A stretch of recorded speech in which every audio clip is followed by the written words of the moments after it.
Hey Bruce, real quick, if you might go out, bring your ass back here and talk. But hey, the thing is battery operated, so all y'all long talking ass people, yes, cut it short. I'm just kidding with you. Hold on, I have got a short story. It's a long ending, but it's a short story.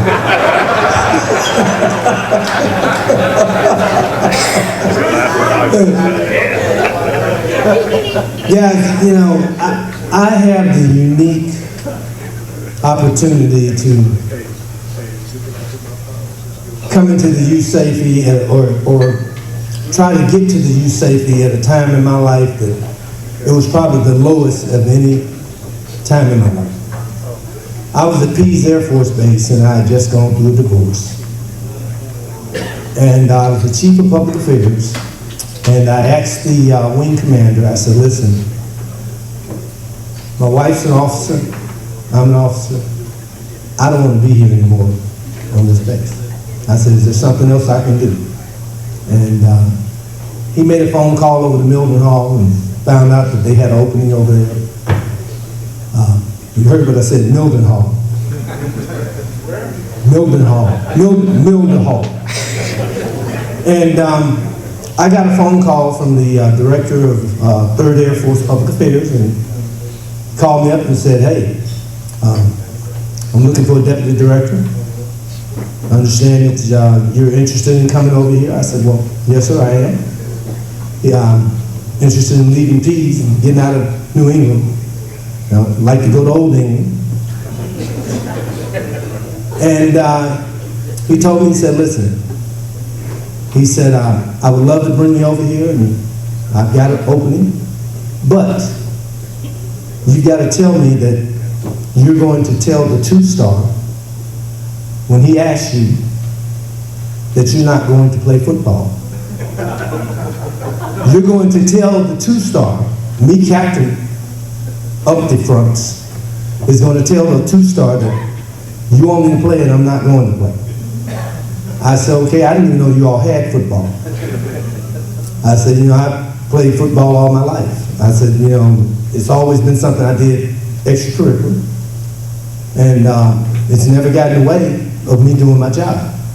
He goes, well, here, they take it serious. And I'm not hearing much about you as a public affairs officer, but I'm hearing that you're an All-American defensive back.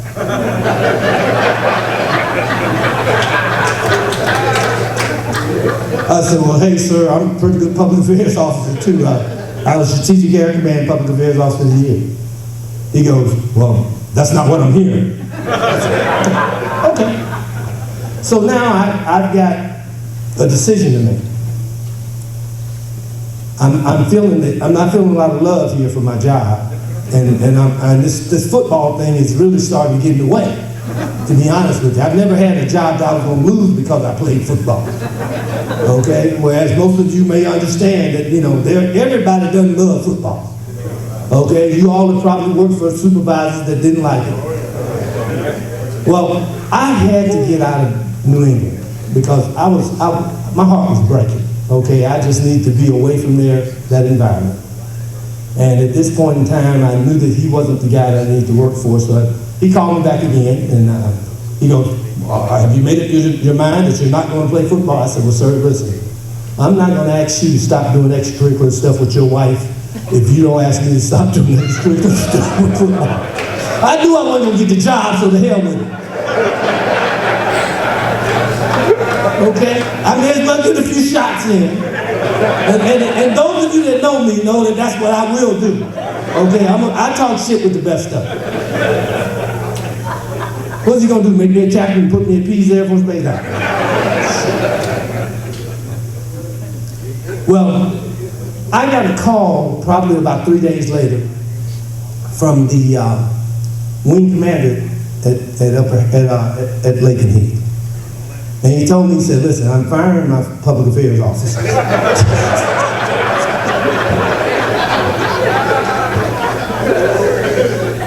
Never said nothing to me about football. We didn't talk about football. I wasn't talking about football at all to anybody else. Okay? That wasn't happening ever again. So I did my, sir, yes sir, I'm looking forward to coming there and getting out of here and being there, being your public affairs guy. I got to England in May of that year, and I heard that they were paying Americans to play football on the economy. And I was still in pretty good shape, so I said, well listen, I need some extra cash because I just got divorced.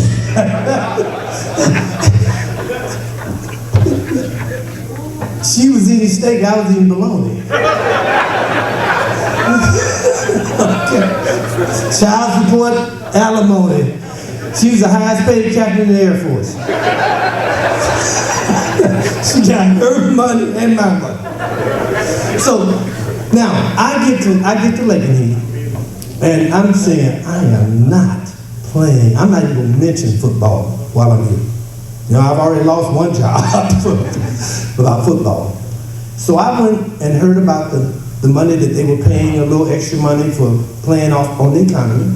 So I went over to Newmarket, England. They had a new team that they were putting together over there. And someone said that they could have like 5 Americans on the team.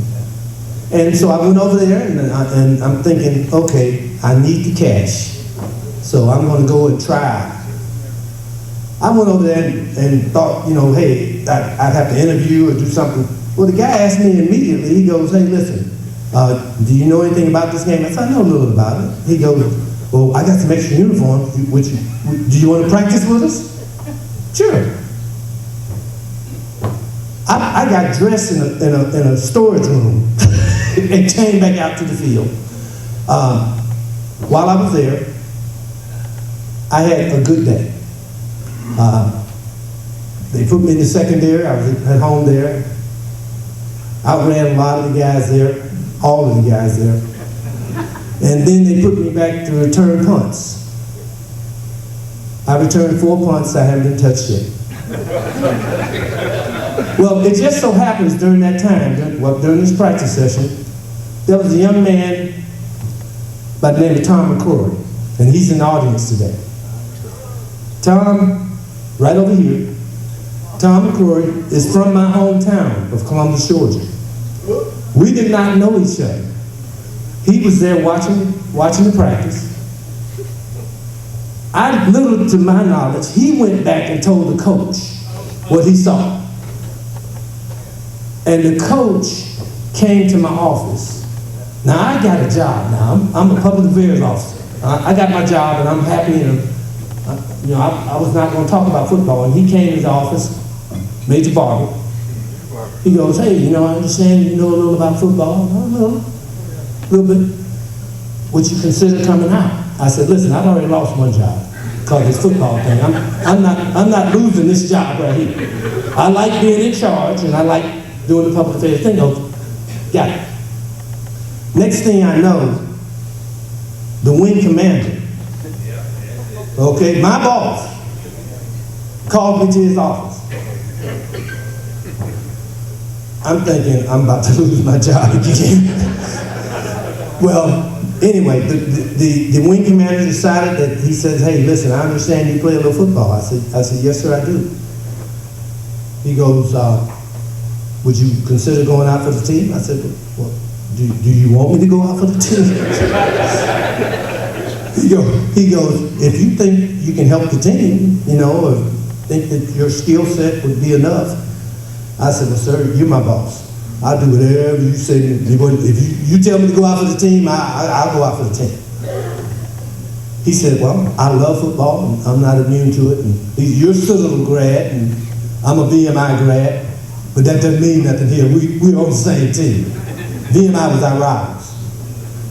So I ended up going out for the team, and what I didn't realize is that in the state of mind that I was, I think I told you, I was a new divorcee. I needed these guys a lot more than they needed me. You understand? I needed someone to save my life. And this is what Usafe football does. This is the quality of people that you come in contact with. And I didn't realize that my life was about to take a change for the better. Because during this time, as I said, I was living off of less than an A1C's pay because I had to take care of my family. And they were back in the States. And I needed something, an outlet, just as a man, to have some kind of outlet and to be around positive people. And my teammates were so positive about things. Every day that I went to practice, the first day that I got there, first day in practice, Barbara asked me if I could run a safety blitz.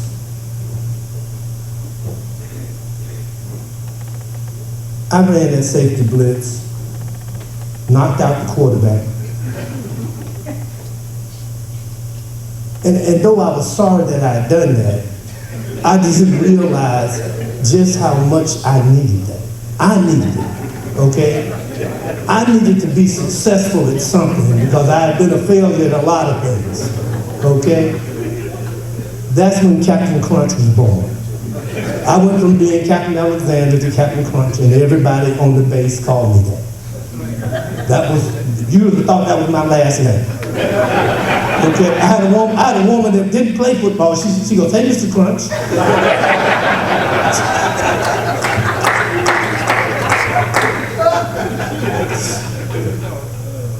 Hey, you gotta embrace it, you gotta love it. But all of that to say, I needed that team. I needed those individuals around me to make my life better. You know, I could not have found something at a better time in my life. And for those of you that have been through any kind of trauma, the worst thing that could have happened was my ex-wife got stationed at Upper Hayford. For them. Because everybody at Upper Hayford had a helmet on, looked just like her. You were gonna get fucked up.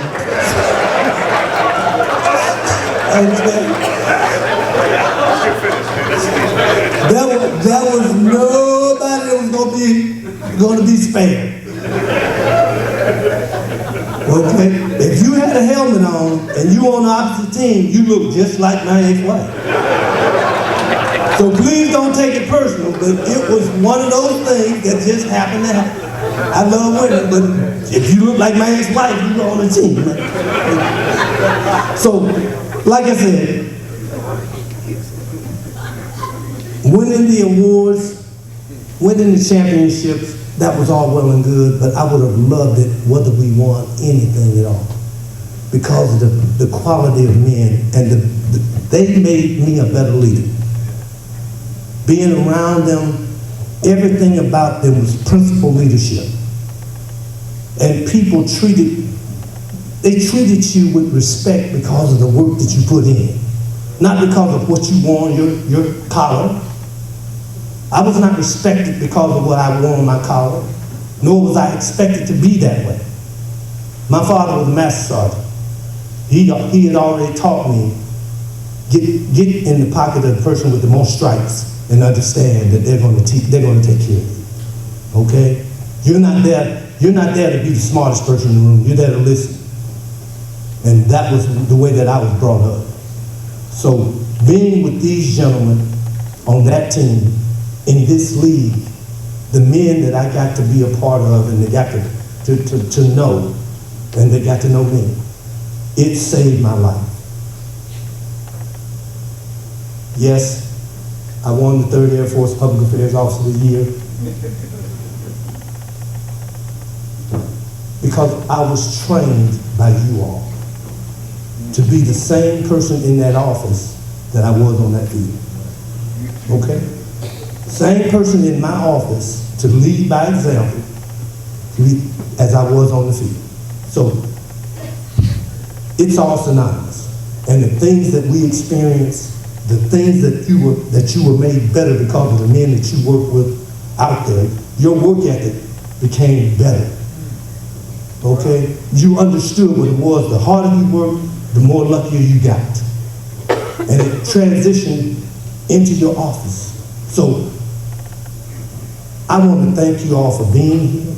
I want to thank you for being a part of this, and thank you for being a part of my life. Because that is what this is all about. We're having a good time, but it's so much deeper than that, as someone has said.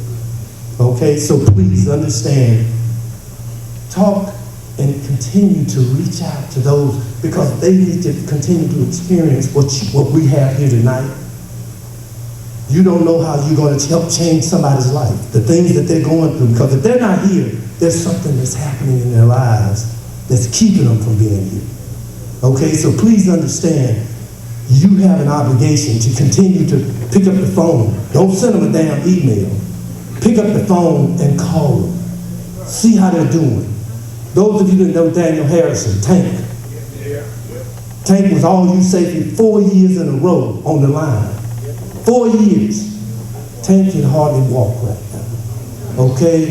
He can, I mean, literally both legs are not working. He wanted to be here.